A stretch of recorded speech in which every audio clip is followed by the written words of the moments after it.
Welcome, everybody. Thank you for joining us today for our Cultural Talk Story series. My name is Jose Barzola from the Matsunaga Institute for Peace at the University of Hawaii at Manoa. Our talk story today will focus on I Am Baba, Musings about Identity and Origins by ninth generation Chinese Peranakan with Peter Lee and Dr. Loretta Chen. Thank you for joining us today to sit down at our table to learn about communities near and far.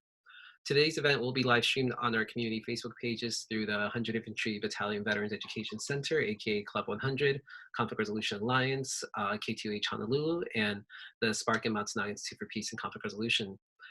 So thank you for joining us today to learn about the Babas, otherwise known as Peranakans, who belong to hybrid Chinese communities that have settled across Southeast Asia since at least the 17th century. Their origins are shrouded in myth and misinformation, largely promoted by the Peranakans themselves. This presentation by ninth generation Peranakan introduces the subject from a personal perspective, and through a treasury of photographs, it will trace Peranakan origins and identity through his family's 250-year history, from escaping southern China in the 18th century to setting up a new life in the Malay archipelago, and to shaping the development of Singapore and Malaysia, shattering the illusion of Ming princesses and fugitive generals, but uncovering perhaps even more fascinating world of individuals who traverse many cultural spheres, of brave merchants and slave mothers, visionary business and political pioneers, philanthropists and nation builders, as well as bankrupts and murder victims. I'm going to start today's event by introducing our special guests. Peter Lee is an independent researcher and the Honorary Curator of the NUS Baba House, a historical house museum managed by the National University of Singapore. He co-authored the Straits Chinese House with Jennifer Chen, published by the National Museum of Singapore in 1998 and 2006. In 2008, he introduced Junk to Jewels, the things that Peranakan values, an exhibition and catalog for the Peranakan Museum. He co-curated the Sarong Kebaya, which opened in April 2011 at the same museum, and a book he wrote on the subject was published in 2014.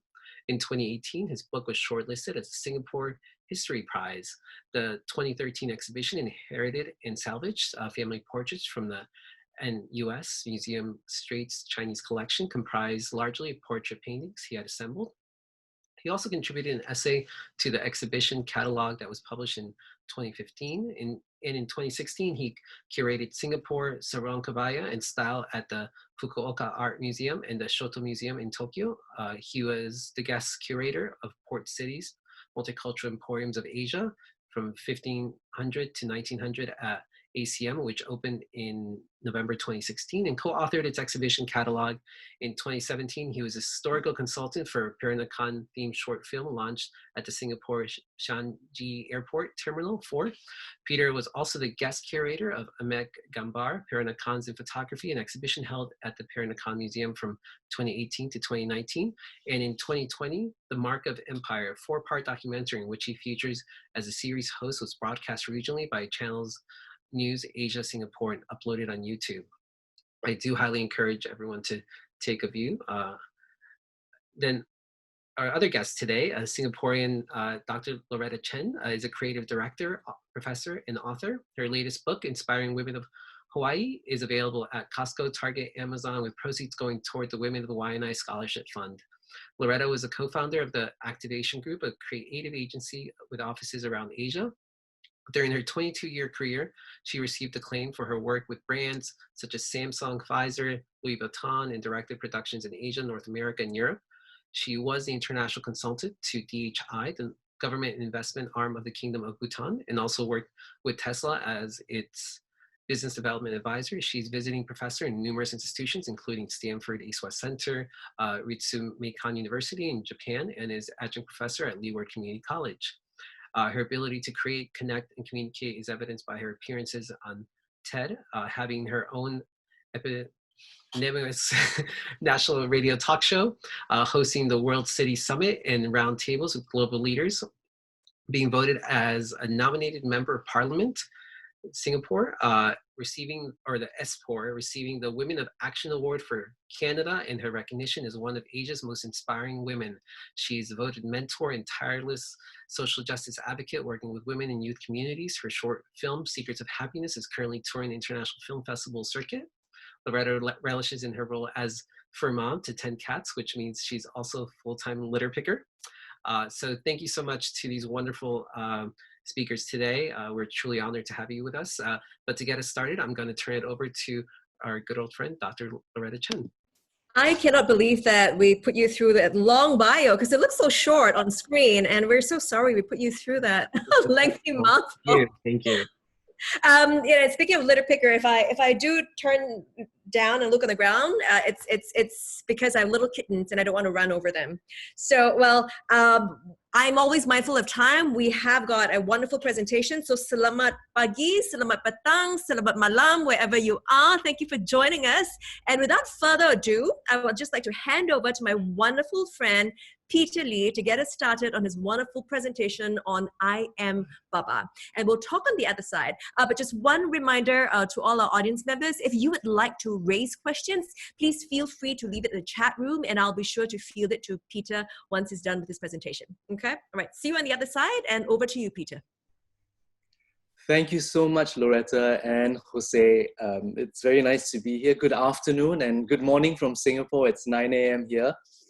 Let me just share screen. Does that work? Yeah, it's all right? Yes, it works perfect. Okay. So today I thought to present a little introduction about Peranakan identity. The fact that we are called Babas or Chinese Peranakans is kind of the issue and the problem about identity in the first place. I think our community presents kind of interesting food for thought about identity, especially in this very fraught period we are going through,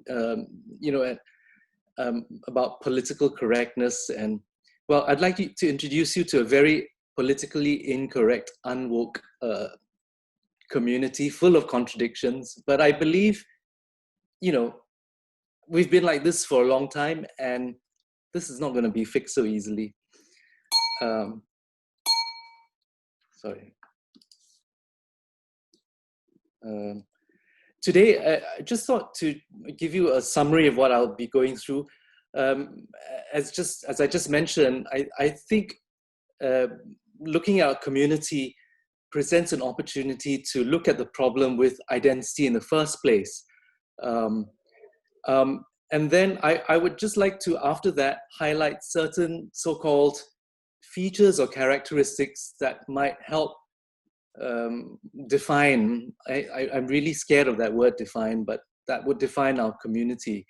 And I would sum these up as our Southern Chinese origins, our indigenous island Southeast Asian origins as well, the prominence of Chinese rituals in the past, as well as Malay hybrid popular culture.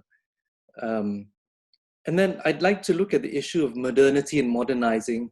And finally, throughout all this, how identity is actually morphed and changed over time.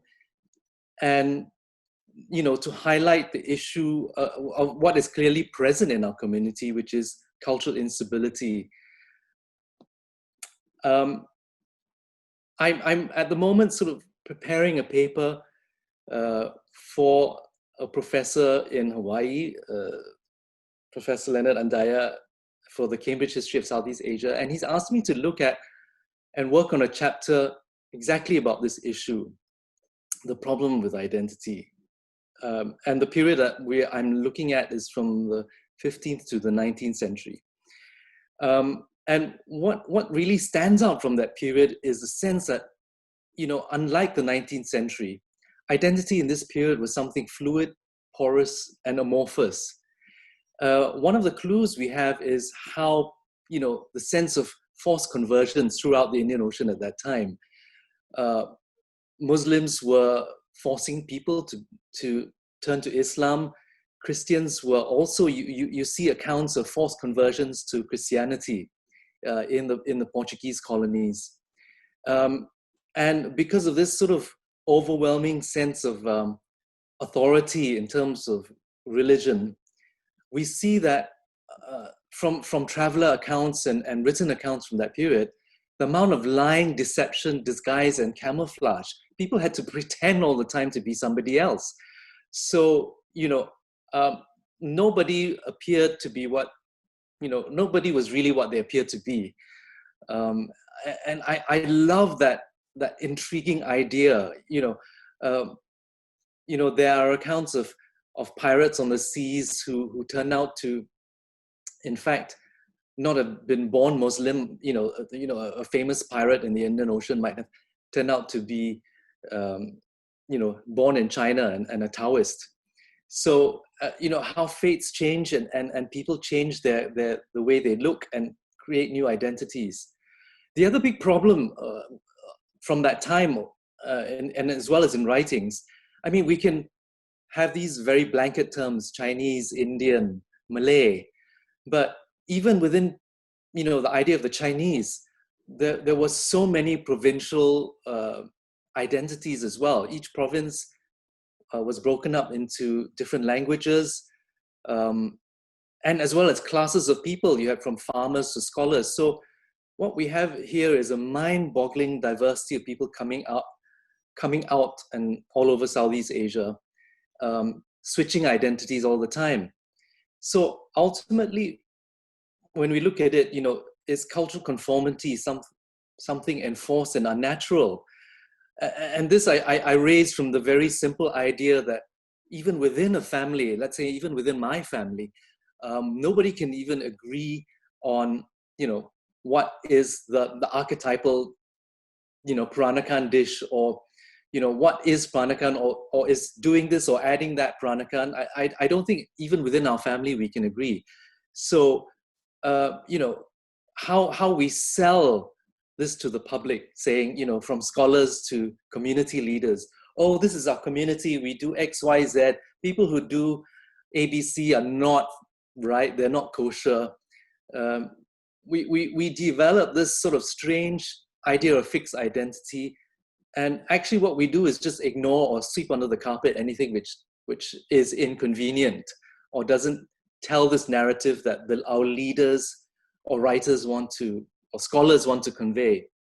So here we are dealing about the fiction of fixed identity, and at the same time, I'm trying to give you a talk about identity. So, it's about the identity of my community. So here we have this paradox.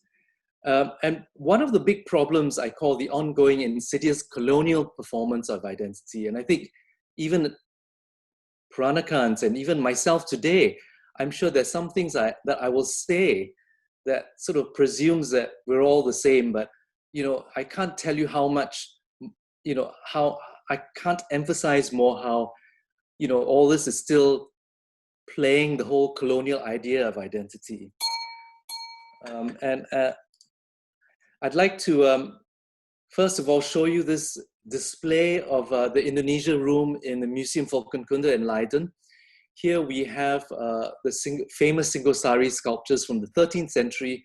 But look around you, notice this scan decor wallpaper of a Javanese scene.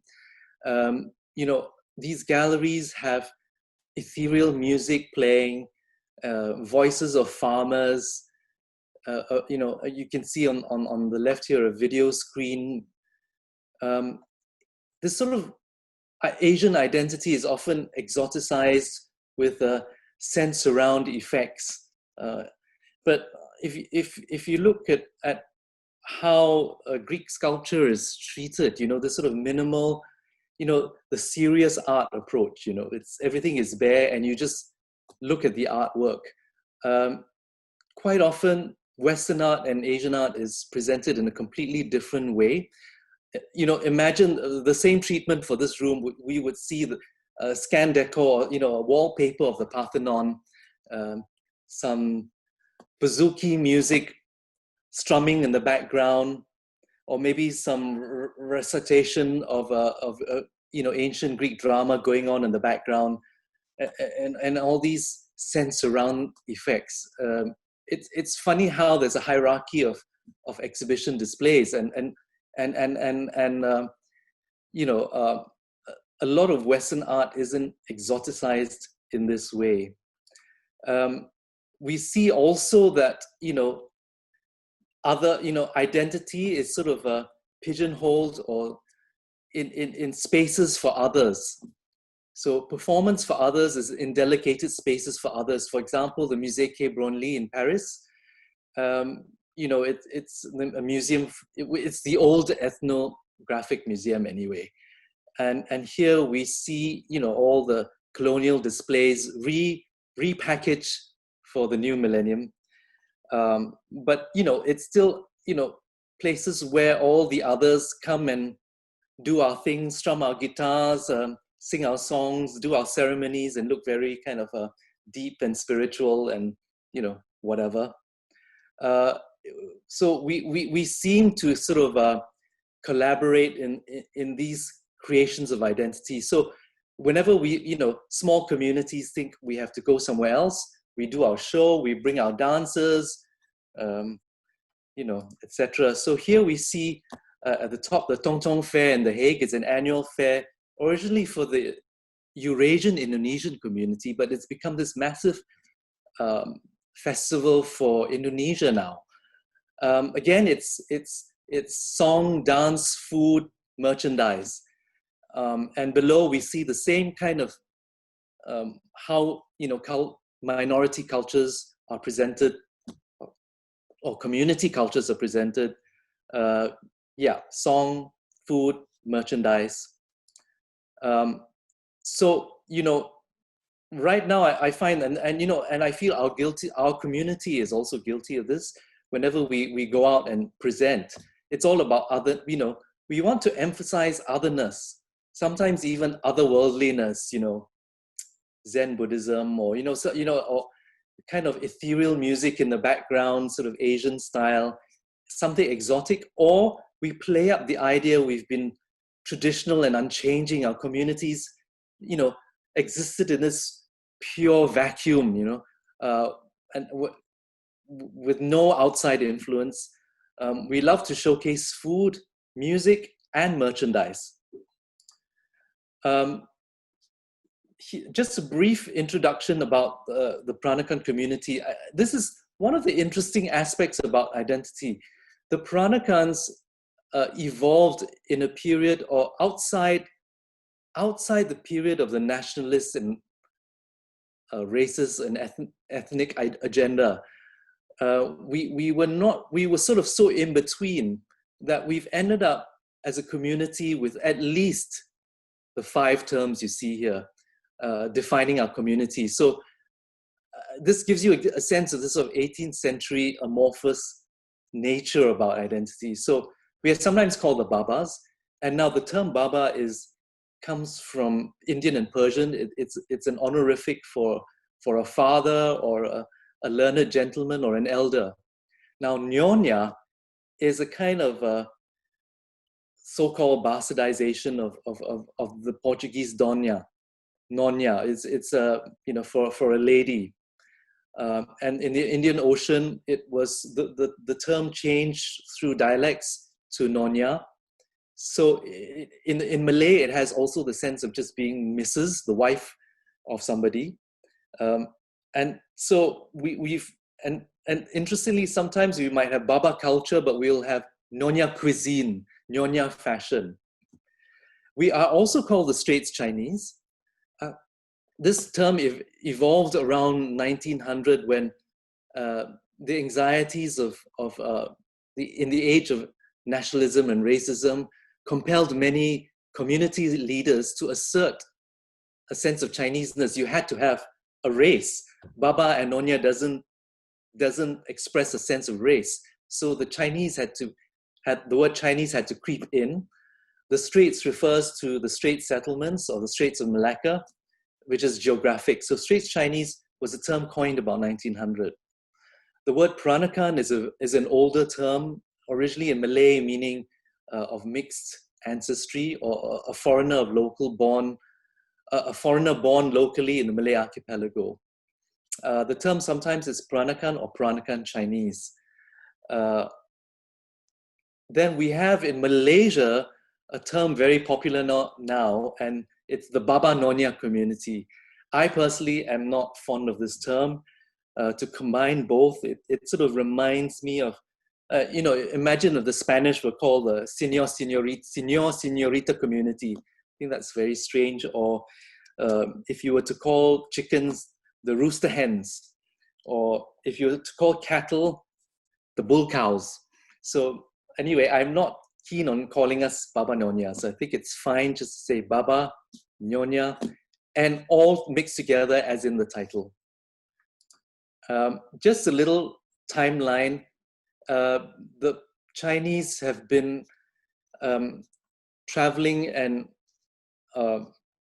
trading in Southeast Asia for a very long time. If anyone has time, come to Singapore. We have this amazing tank cargo in a 10th century Arab dhow that was found under the sea south of Singapore, with a rich treasury of porcelain and gold from that period. But we are more certain of Chinese presence during the colonial era. So in 1511, Malacca was conquered by the Portuguese, and we know the Chinese were already there. 1608, Batavia, Jakarta was taken over by the Dutch. 1641, Malacca was taken over by the Dutch. So anyway, and so on, and right till the 1826, when Malacca and Singapore and everybody was part of what we call the Straits settlements. And so on, and Singapore's independence in 65. So we're talking about the framework of the 16th to the 20th century. When we look at origins, the Peranakan community, now this talking about the myth, there are in the Malay annals a description of a Ming princess, Hang Li Po, who married this Malacca Sultan. However, this has not been corroborated by any factual information. And in any case, for any Chinese princess or lady to have married into the Malay Sultanate, the offspring would have become Muslim and part of that Malay community. So it's often cited as the origins of the Peranakan community, but we know that as, false. The majority of the Cantonese Peranakans come from two provinces, Guangdong and Fujian in the south here. Here is a detail of Fujian. Even writers during the period of Admiral Zheng He in the early 15th century recorded that in Southeast Asia, the Chinese came mostly from two areas, Quanzhou and Zhangzhou in the south. These were the two ports. Quanzhou was the most important port in the Yuan period. Marco Polo described it. And later on, Zhangzhou became, in the 15th, 16th century, the main port for goods out of China. Now the capital is in Fuzhou, but the big commercial port is Xiamen, sort of the New York to Washington. Here's a little map. You can see Xiamen here, and the flows throughout Southeast Asia. Of course, the Fujian people were in Manila by the early 16th century, and here we have the Malay archipelago and Indonesia, in Jakarta or Batavia, and East Java, in Semarang, all the way to Malacca, which is somewhere here, in South Sumatra, and actually even up to Ujung Padang or Makassar, and Bali and Lombok, you had Chinese communities, and I'm sure you go further east, even today, I'm sure there are plenty of Chinese restaurants, takeaway restaurants in all these places. Here is a map. So we see Fujian right at the top here. And we have Singapore, and a place of importance for my presentation today, Malacca, Jakarta in Java, and Surabaya, Semarang in East Java here. A close-up detail, again here I want to be talking about Malacca. It's about 200 kilometers north of Singapore, and further up 100 kilometers you have Kuala Lumpur. I'd like to draw your attention to this interesting family tree. It gives you an idea of how Peranakan families move from Fujian, in this case to Java. And we have here in the black arrow Han Seong Kong, born in 1673 in the early Qing period. He would have arrived probably in about 1693, when he was at the age of 20. Here, now interestingly, he had several sons, 2 of whom became Muslim. So if you look at the green arrows, we see Jin Kong and Hing Kong. One changed his name to Surupanolo, the other one, Jayang Tetono, which is sort of Javanese Muslim names. Another younger son, Bui Kong, became a kapitan or leader of the Chinese community in Surabaya. And his descendants all became Chinese community leaders in the various towns in the 18th to the 20th century. Here we have my family tree, and on the red arrow we have the founder of our line, Li Kan, who was from a prefecture called Yongchun in Fujian. He was already first, second, third. He was the 5th generation in that village or prefecture, and the 1st generation to move to Singapore.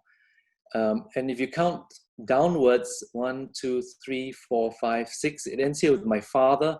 I'm the 7th generation. Some of my cousins are already great-grandfathers, so we are up to at least 10 generations in Southeast Asia. The founder of our dynasty, his name was Li Kan. He was born in 1760 and died at the ripe old age of 84 in 1844. In 1986, I visited the ancestral village and found the old genealogy.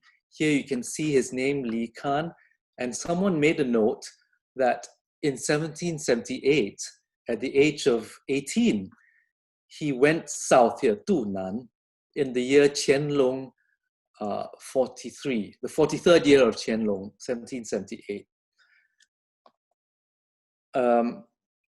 Later on, I found published genealogy. So this is very typical for Chinese clans. You sometimes had manuscripts and printed versions. They both almost have identical texts. This volume was printed in 1920. Here again is a detail of Zhangzhou and Quanzhou. And further up north in the mountain in tea-growing country, we have Yongchun. As I said, the southern Fujian community was divided into the Zhangzhou people and the Quanzhou people. There were slight differences in dialect, although they were mutually intelligible.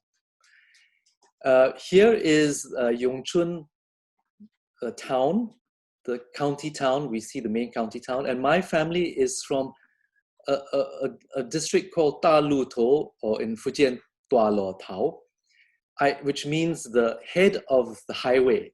So I presume it must have been right at the fort walls, perhaps. And further up 2 kilometers is another village called Fengshan Cun, which is where his father-in-law came from. This is the village and the river and the county town in 1986 when I visited it as a university student. And this is it in the 90s when I visited it again. Here we see the main ancestral temple on the right. And if you notice, here is a semicircular half-moon pond in front of it. The entire area is a complex of houses and temples of the Li clan. I was told at that time there were 500 Lis living there. This is from the printed volume, and you can see a drawing of an illustration of the ancestral temple and the half-moon pond in front of it. And then here, we visited it in 1995. That's me, unrecognizable with black hair. and my father here and my mother at the back, and all the relatives visiting the clan in Yongchun. And in 2015, I took my brother, who is sort of a celebrity in Singapore. His name is Dick Lee. And this was broadcast as a documentary called Down the Line, with this link. Unfortunately, I think it's only watchable in Singapore or locally, but it traces, I sort of take him back to the ancestral village in Yongchun and to Malacca as well. Another view of Yongchun, the ancestral temple here on the right, and the pond in front of it. And you can see, this is a visit I made in about 2010, and you can see already the development of sort of low-rise residential units coming up. It's totally transformed. It used to be just, these old traditional buildings set amid rolling hills. Unfortunately, it's just completely changed now. Li Kan, my ancestor, went to Malacca, and by 1795, we see documents in the British Library that he signed. His name is Li Kan Ko. Ko is an honorific used among Hokkiens. It sort of means like Mr. And you see here, interesting Chinese signature, sort of a kind of squiggle here. And his name, Li Kan Ko. By 1795, this is the Cheng Hun Teng Malacca. It's Southeast Asia's oldest Chinese temple, built about 1645 at the dawn of the Qing period, built by all these Ming loyalists, so runaways from people escaping the troubles in China with the Manchu takeover in 1644 and the start of the Qing dynasty.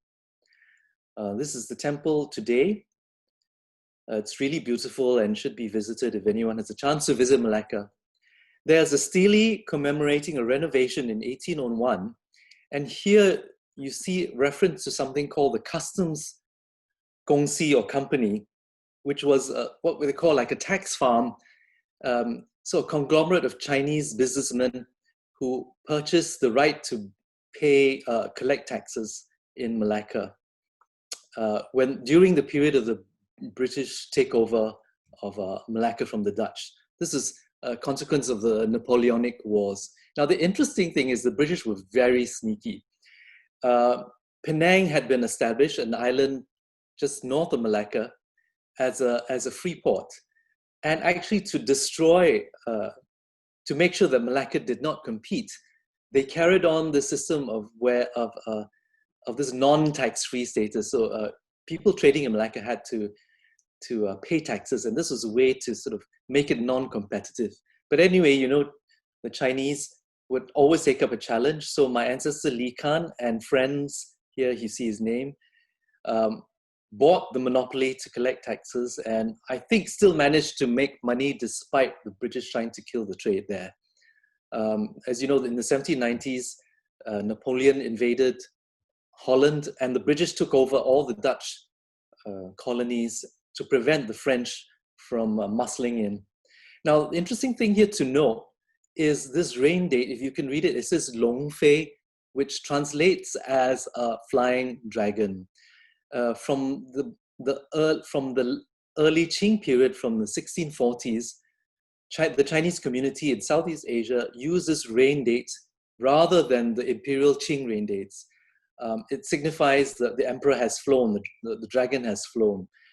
And we're talking about 1801, and the Chinese communities in Southeast Asia were still using these very, very treacherous rain dates. You would definitely have been executed in China if you had inscribed anything in a temple with this rain date. This is again evidence of the business of the Haiguan Gongsi. You see here the Chinese stamp on a Dutch contract dated to 1795. The Haiguan Gongsi or Customs Company. Briefly on this village further up from Dalutou in Yongchun is Fengshan Cun. Now this is where This is the ancestral temple in that village, 2 kilometers sort of northeast. It is where Li Kan's father-in-law came from. So he married somebody who was born in 1773 in Malacca. Her name was Tan Tuan Nyo. And she was already third generation in Malacca. So this takes the family tree back 3 generations. And we see right at the top someone surnamed Yao and Tai. And their gravestones are still in Malacca. There is this big hill called Bukit China where all Chinese tombs still survive, some dating to the Ming period. This is the Tan family genealogy, and I'd love to share this because at some point somebody had to write all the details in English because Peranakans lost the ability to read Chinese. So here it is scribbled in English: Tan Sin Liu, the ancestor who left for Malacca, and the details, his birth and death dates, etc. Interestingly, the genealogy also describes the son-in-law, and this is extremely rare. I won't read all this to you, but he must have been fairly successful and prominent and useful to the family for him to have been included. Sons-in-law are seldom described in Chinese genealogies, so this is rather exceptional. And he must have been quite kind of intrepid and entrepreneurial businessman, and sort of been able to make his money and become successful, leaving a sort of poor farm life and for Southeast Asia. Now this is interesting. So here in the arrows are his sons.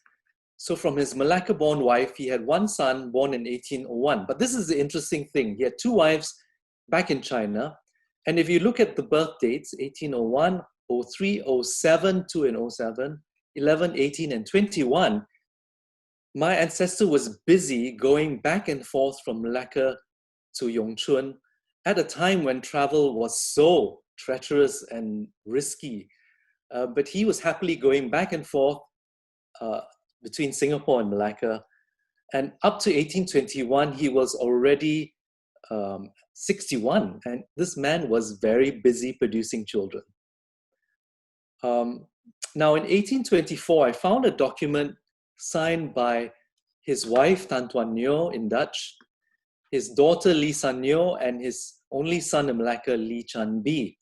He is not mentioned in this land transaction. And I believe by this time, he had retired and moved back to China. This is his grave in Yongchun, up in the mountains, in a very beautiful location. I think this feng shui must be really fantastic. He died in 1844. And interestingly, I just want to mention, his China-born sons were all, had all passed the imperial exams, and several of them were imperial scholars. So it really showed his ambition to make money. He left his half-breed, local, half Malay or son in Malacca to run the business. He went back and took his money to produce, this sort of gentrified sons with a completely different lifestyle in China. It just kind of hints at the aspirations of 18th century Fujian gentlemen. This is my brother in front of his tomb in 2015. Now his son Li Chan Bi was born in 1801, died in 49.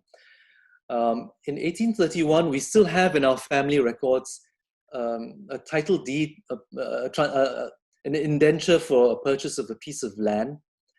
It's signed Li Chan Li incorrectly, but you can see here Li Chan Li, and it's dated in the year of Christ 1831. So Singapore was founded in 1819.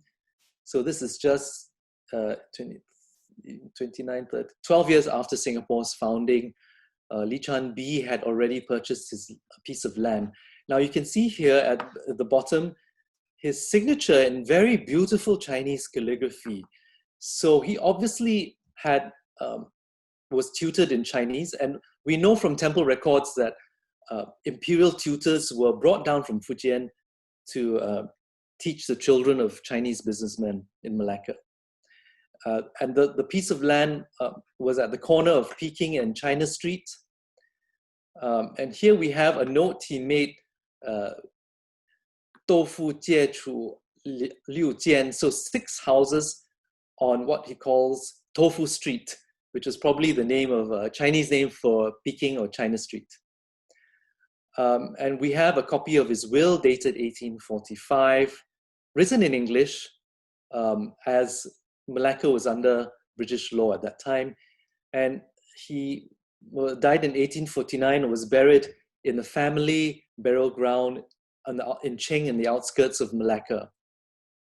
His son, eldest son, Quee Lim, is generation number 3, born in 1824, died in 1890.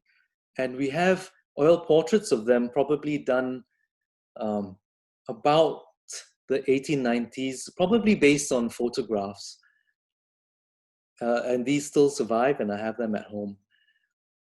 This is a portrait of Quee Lim's father-in-law, Hut Kay, who was also a prominent community leader, the head of the Cheng Hun Ting Temple, which is in fact like the equivalent of the Kapitan or head of the Chinese community in Malacca. His wife's nephew, Yu Lei, started the first Chinese newspaper in Singapore called the Le Bao or the Lak Bao in Hokkien. And many of the pioneering journalists there were Peranakans. Now, I just have to explain that at the time, although the Peranakan gentlemen were all literate in Chinese, at home, the language of the house or the mother tongue would have been Malay. In Malacca, you also have the kind of county association. So this is association for people from Engchun or Yongchun. And Quee Lim was the first known head or president of this association. Now, we have this very interesting family document signed by Quee Lim, you see his signature here, and his brothers, all in a beautiful Chinese hand. However, of course, as Singapore was under the British, and Malacca was under the British, the document is written in English, and it is a commitment by the brothers to have the rents from that piece of land in China Street go to maintaining the ancestral house and the burial grounds. Now, what is very interesting is, now if you look, the last signature is a Romanized signature, Keng Kiat, the son of Quee Lim, who was sent to English school. So it's a wonderful, illustration of the sort of language switch of the Peranakan communities. So the older generation were all still schooled in Chinese, and later on, you see the switch to English.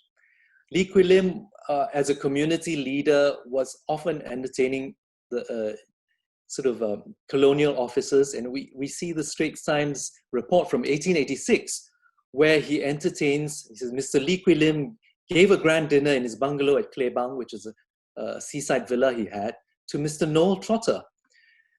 After dinner, the ladies and gentlemen adjourned upstairs, where dancing was kept up till a late hour with great spirit. And we still have his crockery with his monogram LQL Malacca, which was used to entertain the British colonial officers and Europeans. And he died in 1890 and had this grand funeral, which was also described in the Straits Times, where he had here 160 horses and ponies, and later on a description where an elephant with caparisons and driver showed to great advantage amid the moving throng.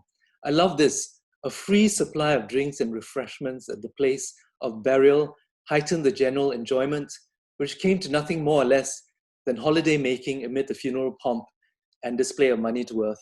I love the fact that the Lees just knew how to party, and we've never lost that party spirit. His grave, unfortunately, was also at the family burial ground and moved to a public one when the land was sold. And this is myself and some cousins visiting Quee Lim's, Mr. and Mrs. Quee Lim's grave about 10 years ago. Yeah. So generation number 4, Lee Keng Kiat, my great-grandfather, was born in 1851, 1917. So as mentioned, he was sent to St. Joseph's Institution in Penang and studied English. These portraits were taken about 1915. And although he was English and Malay speaking, they are still presenting themselves as Chinese gentleman and Chinese gentleman and lady. This is a very interesting document. You can see he's made notes about the family birthdays and wedding. Born in 1851, he got married in August 1871 at the age of 20. Now, look at his Chinese. You can see he can still barely manage it. Well, my Chinese, I think, characters look kind of like that. Not very stylish at all, but passable. Again, this is a wonderful document showing the shift from Chinese to English. Lee Keng Kiat and his brothers invested in 3 new ships from Greenock, Scotland, and its arrival was announced in 1883. And this is a picture of the ship. And they spent a huge sum of money and borrowed a huge sum of money to order these ships from Scotland. And by 1890, they were bankrupt.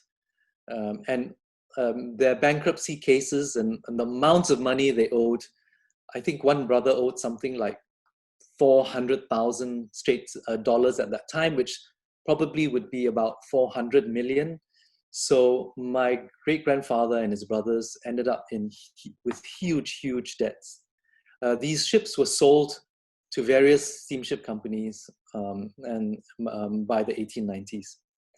So this is him about 1910. He had got a job as a manager with one of the steamship companies that bought over, still highly respected, but basically broke. And that's him and his wife, seated centrally. And my grandfather, the youngest son, is behind here. And although he had no more money, he still had quite a grand funeral in 1970. And the funeral was given quite a lengthy report in 2 newspapers at that time. Again, with banners. And this is funny though. A band became sort of like de rigueur for Chinese funerals, but interestingly, a European band. So here you have the King's Shropshire Light Infantry, which is, I think, quite amusing. And a wealthy cousin, Lee Chung Guan, gave a piece of land for him and his descendants. It's a huge burial ground with an enormous tomb for somebody who basically, we didn't have money, but we had this free cemetery that was given by a wealthy cousin of his. And this is my grandfather at his tomb in the 1950s. So come to get generation number 5. We have my grandfather, Lee Chim Huk, born in 1890. He was the youngest of 5 sons, and that's him. He must have been standing and watching Chinese opera because that's where he must have learned how to pose like this. And that's his older brother, Chim Tuan, who was known as, we knew as Grand Uncle Dick. He was 10 years older and treated him like they were very, very close. This is my grandmother, who was his first cousin as a young girl in Malacca in about the same period. And I show this, my brother Dick Lee is a well-known entertainer in Singapore, and he has this huge sense of exuberance and fun and performance, and I'm sure he inherited this from my grandfather. And look at my grand uncle Chim Tuan here, who was Grand Uncle Dick. So he was the first Dick Lee. My brother is the second Dick Lee. And here on the left is a picture of them messing around, with a bottle of beer and posing. And he's got sort of a kind of a makeshift turban that he's put on and a sarong. And a cousin of his here on the right wearing a Chinese-style hybrid costume made of pinstriped wool. So I love the fact that in this period, and if you look how variously they're dressed, that people were so experimental, so far from thinking of our ancestors as being conservative and traditional, they were flouting dress codes like crazy, and Chinese-inspired costume with European pinstripe wool, and the kind of a Homburg, a cane, and Western shoes. I mean, this is so fun. And I love this picture of Granduncle Dick here in the center and his brother. To me, this is a very important picture because so many pictures from the 1900s that scholars and community people want to express or articulate, is how photographs kind of encapsulate a sense of the community. But here, I find, on the contrary, something much more natural, and this is people just being people. My Granduncle Dick has his queue or plait sort of tied around his head in the Qing style. So this is still when there was an emperor in China, and you can see that they've made different choices. This is another granduncle, Chim Huk, and he's decided to shave his to a tiny little bit at the back. And so people were making different choices in how they would style their queue. But look, he's eating with a spoon. He's eating with his hands. He's wearing a colonial Western style, kind of what they call a closed coat, and he's just in a long sleeve T-shirt. And they're not really being Peranakan; they're just being people. And so often when we look at pictures, we search for the essential and forget that we should rather be searching for pictures that show boring pictures of people just being people, which everyone can relate to. It's so, photographs as connections rather than emphasizing exceptionalism. Uncle Dick cleverly became the secretary to this very wealthy uncle of his, Chun Guan.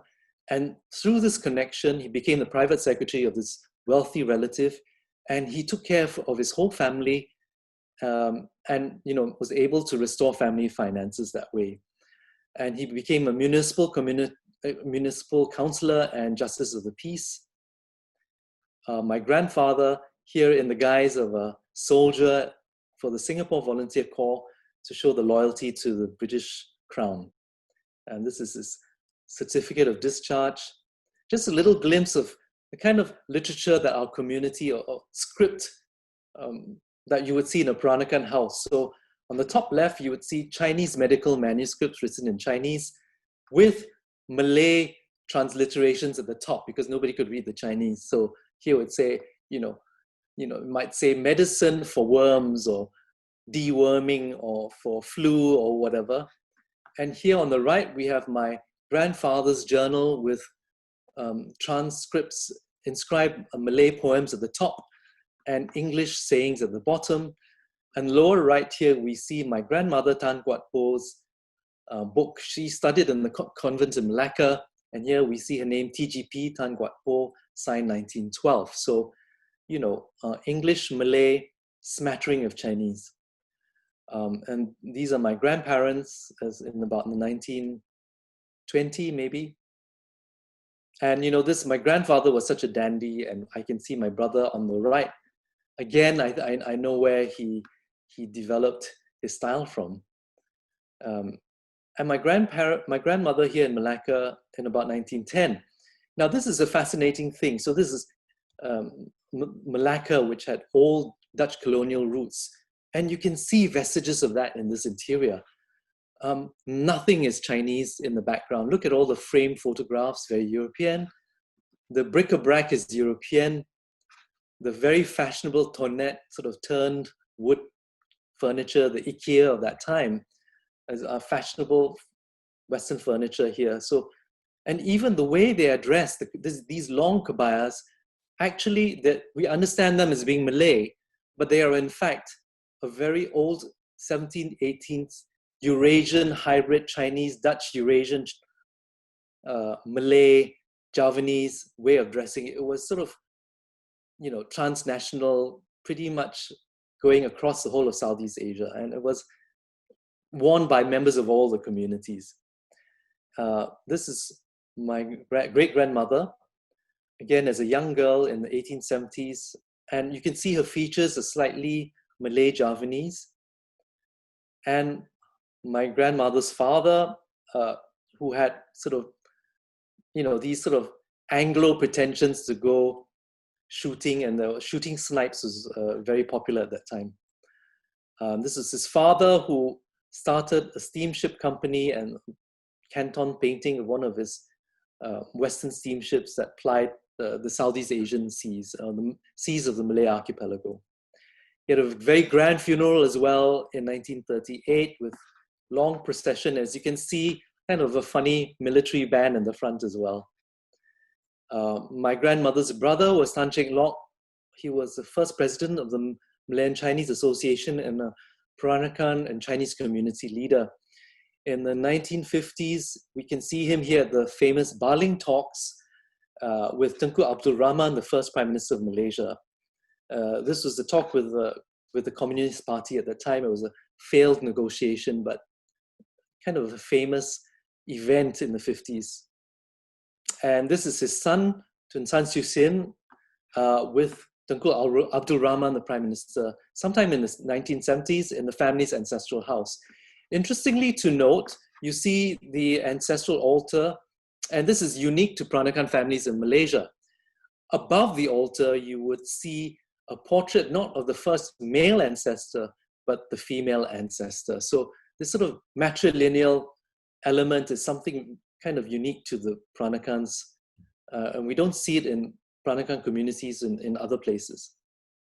Again, funerals were a grand affair. People spent too much money on them, and this is my great-grandmother's funeral in 56. Yeah, and again, processions, we see very much part of life at that time.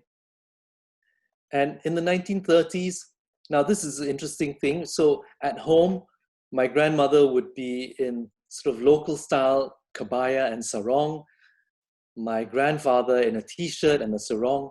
But the minute they stepped out in front of Europeans, my grandmother would wear a cheongsam to express herself as a Chinese. But my grandfather chose to wear fashionable Western attire of that time. He was a founder of a golf club, and here he is with his committee members. That's him seated with a bow tie in 1933, and golfers, and of course, somebody won a big trophy there. But in the 50s, he started to wear Chinese fashions again, while my grandmother abandoned the cheongsam entirely and wore only sarong and kebaya from the 50s onwards, from 50s and 60s onwards. And here again, procession, but slightly more westernized funeral and a coffin, but with procession, but this time wearing a Western style black instead of Chinese mourning clothes. My father was born in 1922, and here we have, he was known as Sonny, a nickname given to him by his teacher. My mother, Elizabeth, was born 13 years later in 1935. My father was educated in English school, and he kept, this is an example of his wartime journal with wonderful descriptions of what was growing up under the Japanese and living under the Japanese between 42 and 45. My mother studied English in the convent in Ipoh. Although she was born in Singapore, she grew up in Ipoh, which is a town about 200 kilometers north of Kuala Lumpur. She was sent to Singapore to study nursing in the 1950s. This is her as a nurse. And this is my parents' wedding in 1955 in a kind of, I think it's kind of a Grace Kelly style wedding dress, before Grace Kelly, I believe. And I'd just love to share a snippet of their wedding. 27th of August 1955, and that's her coming out in her gorgeous wedding dress.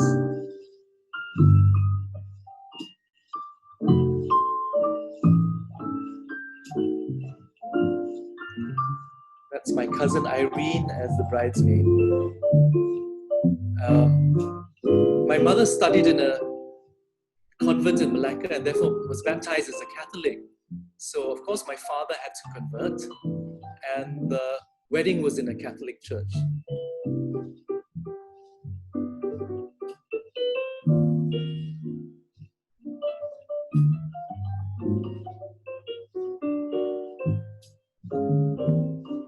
That's a good friend and godmother, baptism godmother.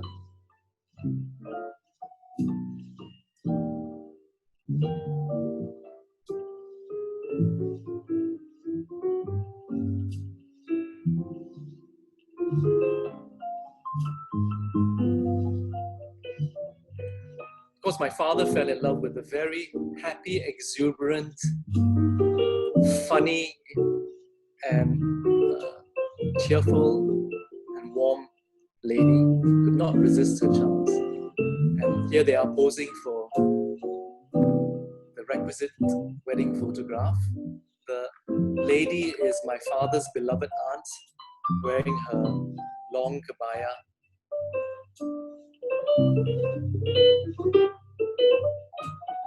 And with my father's sisters wearing cheongsams.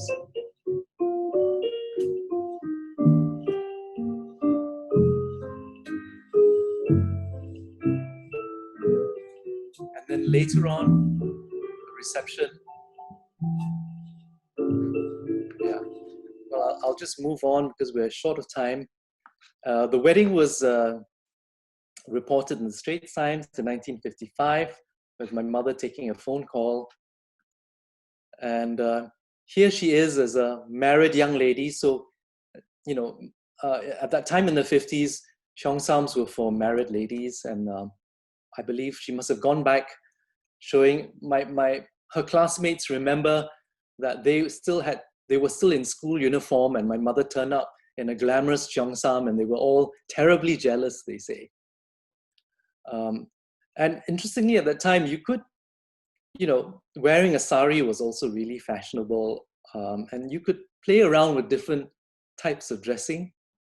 And here she is in a white cheongsam, looking really lovely. And just show you a little bit.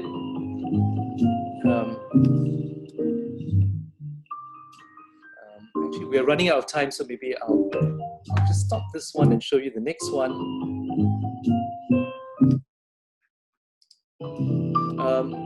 I love this of my grandmother. This is in 1956, at the time of her mother's death. So she's in mourning and wearing black, but look at that cigarette, you know, like a Marlene Dietrich. And my mother is pregnant with my brother Dick. That's her. So sometime in the middle of 1956. And then by 1968, here we have the 5 children, my brother's Dick. First my brother Dick, and then the second child, my sister Patricia, my brother John, myself, and my youngest brother Andrew, about 1968 when he was about 2 years old. And this is me and my grandmother. Of course, my parents in the 70s, they entertained a lot. My father had a business which required a lot of parties with, and he collaborated with Shell Company, and he had a lot of Dutch and British friends. We had many big parties at home. A picture of my sister at her graduation. She was at, you know, University of Hawaii at the hotel and catering school. Sadly, she came back soon after graduation and passed away in a car accident with her boyfriend that same year. It was the first big tragedy for our family. But here she is in Hawaii. My parents celebrated their golden wedding anniversary in 2005. And in fact, they also reached their, can't remember what's our diamond anniversary in 2015.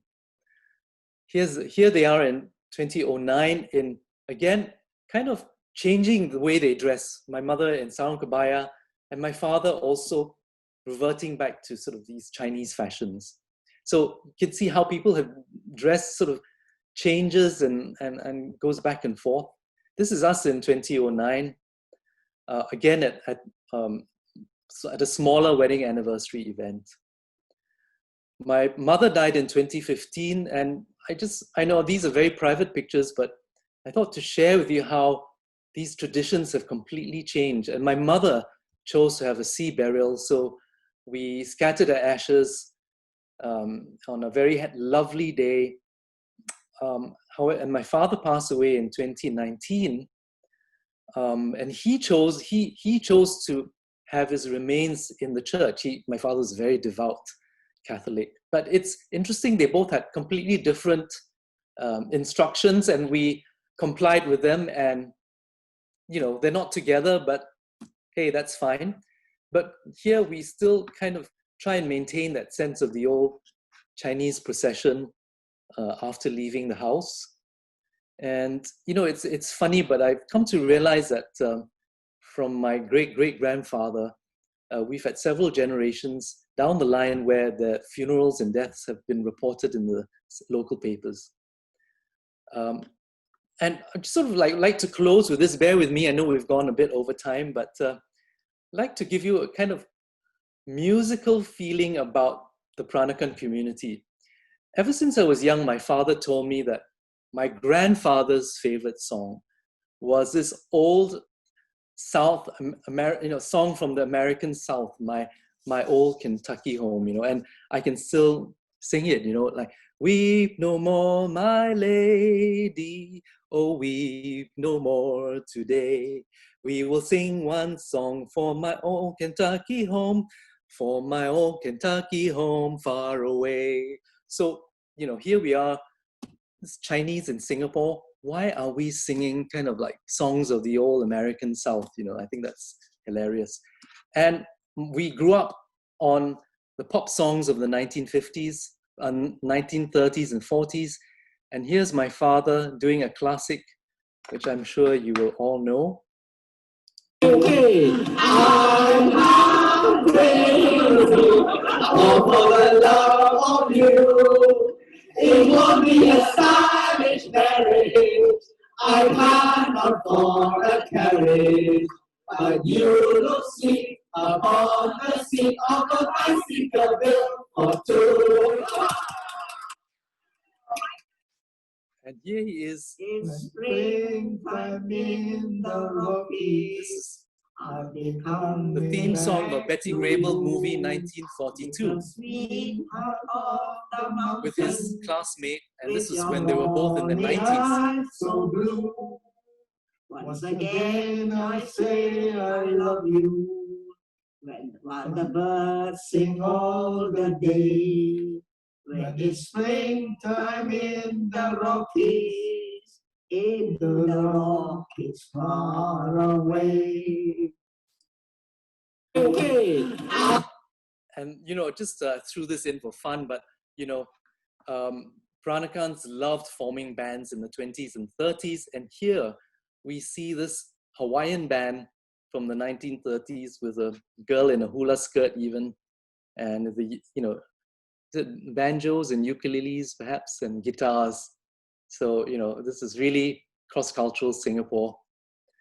And doing this thing, we grew up with the Andrews sisters.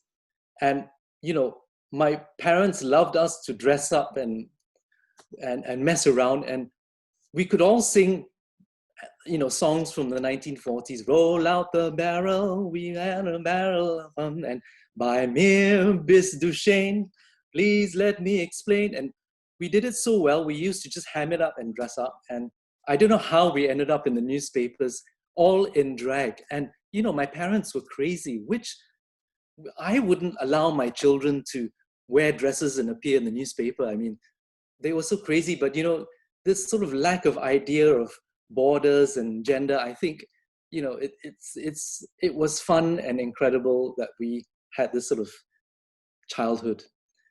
And this is my mother. I just had to throw this in, but we all love to sing. And this is...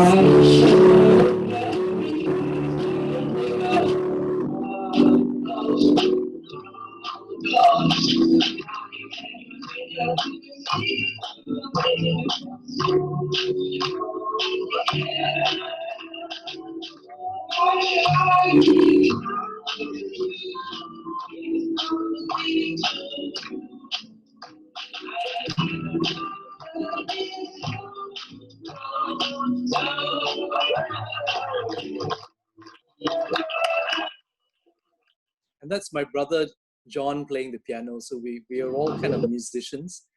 Okay, this is the last one, but so as I mentioned, we grew up in music from Hollywood of the 30s, and this is us doing a classic, which I think we sing a cappella for fun, and we are 4 Peranakan boys, you know, singing an American classic.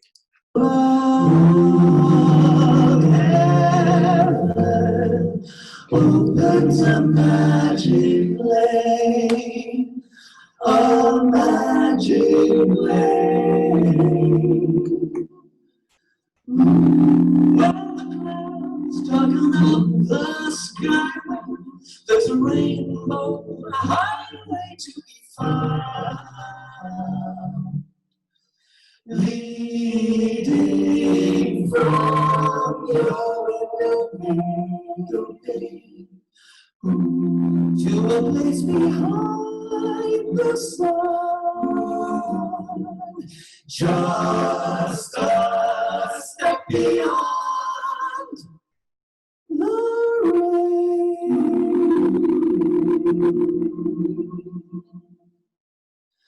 Somewhere over the rainbow, way up high, there's a land that I've heard of once in a lullaby. Somewhere over the rainbow, skies are blue, and the dreams you dare to dream really do come true. Someday I wish upon a star and wake up where the clouds are far behind me, far behind. Where troubles melt like lemon drops away above the chimney tops, that's where you find me. Somewhere over the rainbow, blue sky, birds fly over the rainbow. Why? Then why can't I?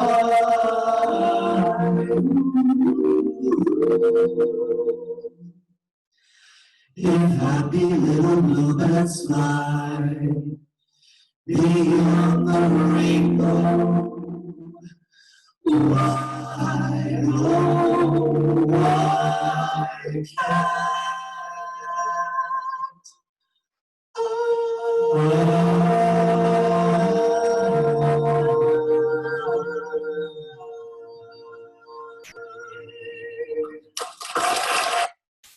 Ladies and gentlemen, give it up for Peter Lee. Oh, thank you so much, Peter. You know, I have to say that, you know, as a moderator, I have almost always never gone beyond an allocated time. But this time, I actually texted in a group chat to all our audience members, and I said, I am going to break my own rule and go beyond my allotted time, because I just feel that, one, it is such a precious little presentation to be able to trace your family roots and see those wonderful histories, and to gain a little insight and snapshot into not just your very personal, but also your very colorful and creative life. And if you just allow me, audience and Peter, I just want to make some a quick closing comments. And you know, and just watching your presentation, when Jose first asked me to think of someone for this, you're the first person that came to my mind, aside from the fact that I adore you, so I'm completely partial, guilty as charged. I felt that you stood for the beliefs that I espouse, and of course we're all tribal people. We like people we like, and you are a historian. But one of the reasons why I love your practice and the work that you do, because like Jacques Derrida, that I had the honor and privilege of working with before he passed away in 2004. You are a historian, but you are an iconoclast, you are contrarian, and you challenge the making of dominant discourse. You understood that there are powers at play, even though you came from a privileged family, but you could very willingly deconstruct the very narratives that dominant ideology and history is built upon, and you would question that. And what I also particularly enjoyed in watching this, wonderful presentation is that it reminds us that diversity and inclusion is not a new concept. It is not an American concept. It's a concept that we've always had, espoused, is part of our culture. And just watching how all of you get together and sing and dance, and even for me, I'm wearing a little roja of, Chinese, Malay, French lace, that our cultures have always been diverse, hybrid, roja, which is a Malay term for a salad, and that we always took pride in the celebration of differences. And that it is only very much in Western academia or in modernity, we begin to see this sort of exoticization and othering of Asian cultures, which is really quite a new phenomenon. That as Edward Said said in Orientalism, that there's a lot of othering that happened to us, whereas we just sort of embraced our iconoclastic hybrid differences. And I think in some slides, you also pointed out that we would perform our identities. Like, do I perform my identity today as a Chinese woman, or do I wear my Western dress to go out? I think we seem to be very at ease with role playing, with the performativity of identities, which in today's world is so bifurcated. Almost there's a violence now to which we treat identities in a way that there was that playful celebration that in watching I was tearful, because obviously I'm part Peranakan, but your presentation reminded us that we had that playful celebration, and that I hope that it's something that we would embrace and hopefully go back to. And I think one line stood out for me, Peter, was that you said that, let's aim, I'm paraphrasing, but you said, let's pick up photographs. I think you're making a note about the photographs. Pick up photographs that show our day-to-day ordinary lives. And how I'd paraphrase it is this, that celebrate access and relevance instead of always highlighting exceptionalism, which makes us more of the other. In the same way, I think to put it in context of Native Hawaiian cultures, we tend to want to other the Native Hawaiians, and and we have sexualized the hula when it was actually a very spiritual practice. And if I just can make one final comment, that what I obviously enjoy and can attest to, because I know you and your family, is that yes, the Lee family does throw the best parties, and Auntie makes the best popiah. And Peranakan women are tough. I mean, I am a product of Peranakan woman myself, and the Peranakans are tough, and I'm just so thankful that we had a glimpse into your very colorful, creative, and wonderful life, Peter. Thank you so much for being with us today. Thank you. Yeah, sorry, go ahead, Peter. Right. I mean, before we end, I thought, could I just, close off as sort of like as the subtitles roll? Now, we're not having questions, right? We actually have a few, but let me check for time. I did actually text all our audience to say that we might run up to 4:30, and I didn't see any protests. So I take it as silence means consent. So I have a couple which I think is really interesting. I had Phil here who raised this question. I think was more an observation and reflection. And he said, I still don't know who I am. I'm an American war veteran. I served in the Vietnam War. I'm Chinese, or am I American? I mean, what would you say to that as that sort of contrarian, iconoclastic, observer of life that you are? How would you describe your identity, and how would you describe, or could you point a way forward for us to describe identities, because we are all so nuanced, right? We can't just check off the boxes. So what would you say to Phil? Who is? Yeah, that's such a good question. And if I might digress slightly for the answer, I mean, I think YouTube and Sadhguru, who is, a Hindu spiritual leader, I remember watching one where he just said, we should really try and experiment by being somebody else every day, and I really think, we might be mistaken to think we should just be one person, and that it's actually much more realistic to have so many facets, and we can be somebody else every day. I found that, when I did my television series, I was thrown in a completely new world, and I was forced to do all these things on my own and trapped in my own self. I would just hate to do, but I had such a whale of a time. And I think the more we step out of these comfort zones of self, the more dimensions we find. So I think it's always been within us to be contradictory. And I think that's more sane and less stressful than to try and pretend to be just consistently one person. And I, just to draw the point, so I think, which is why the diversity, the change, the instability, and the capriciousness, and here I call the capricious rojak, as Loretta, you said, it's this mixed up salad, and in Singapore it's slang for things all being thrown randomly together. And I think that really reflects the human side of things. And also wanted to point out how even from that kind of schizophrenia, I mean, for our community, now there's so much talk about the colonial, the anti-colonial and all that. I mean, the Peranakans are pretty unique for being, exploiter and exploited. I mean, we have been colonized since the 17th century. We left China, which was a colony.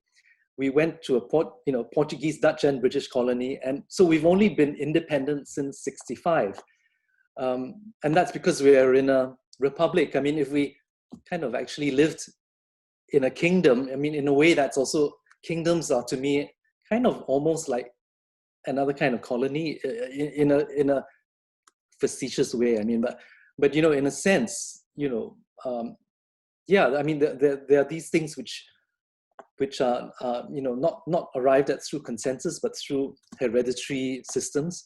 So so we can't really look at it, things as history is so black and white, as the terrible colonizers, and we have always as victims. But as I said, quite often within even our community, the most terrible things that have happened within our community has been inflicted by members of our own community, not by other races or that sort of thing. And so we often forget to look at the darker sides of our own communities. And anyway, so being multifaceted, I think, is something really to celebrate.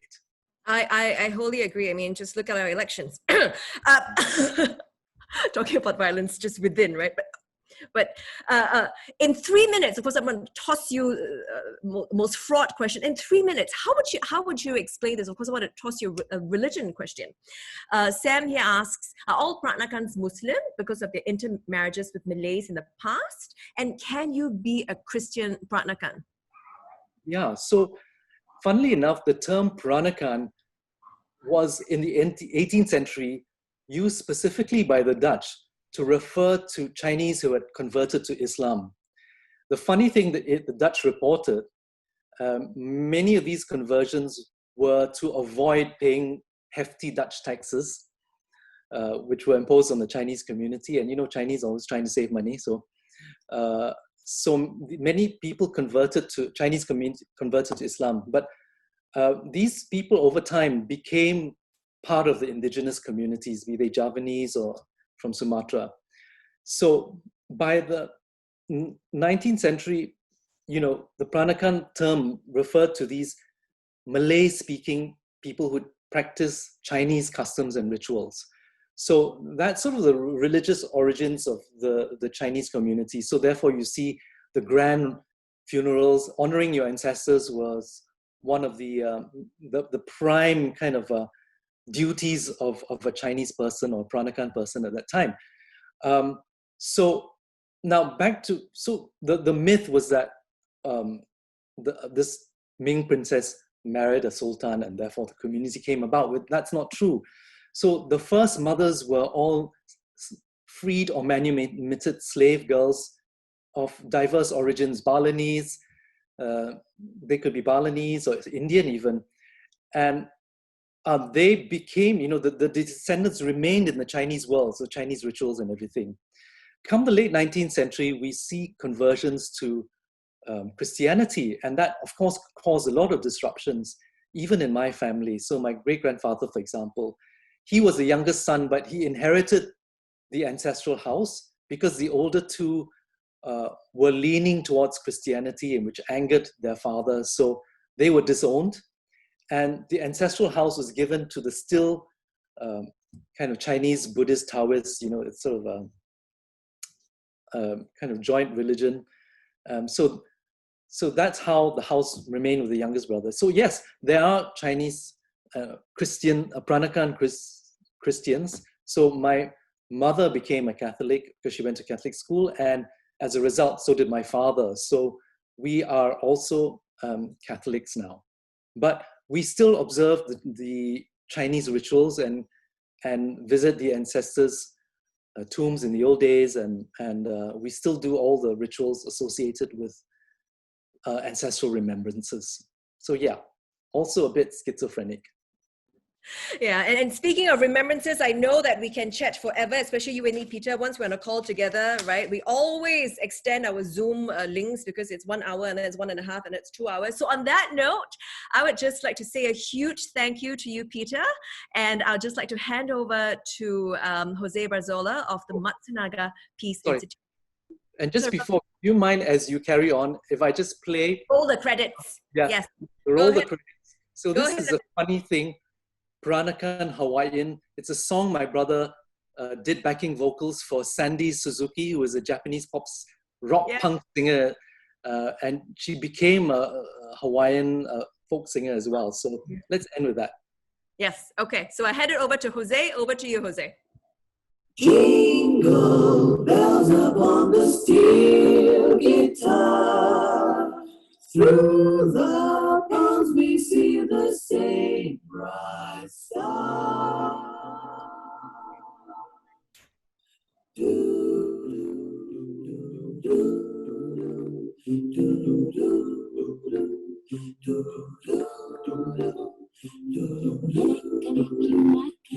the thing to say. And yes, it's the season. Merry Christmas, everyone. This was amazing. Well, I'll be quick. I just want to say thank you to Loretta and Peter for providing us the opportunity to learn about your community. I truly appreciate your insight into the identity, the origins of the Peranakan community. I truly love the reminder of the power of photographs and video to just strengthen and keep those stories alive of our ancestry.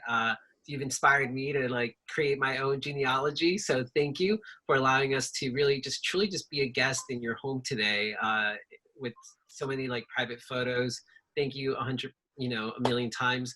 Last but not least, thanks to everybody who joined us today.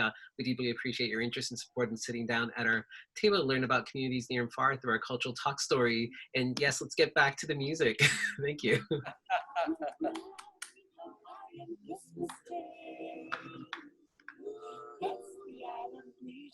Let me say to you, from the land where palm trees sway, here within the Christmas will be green and bright, the sun to shine by day and all the stars at night.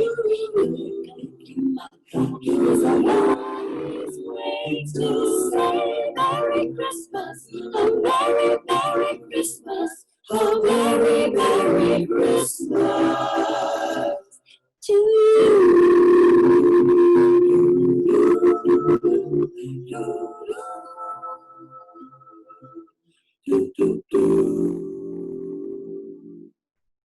Meli Kalikimaka, everyone. Season's greetings. Thank you so much for joining us. Thank you.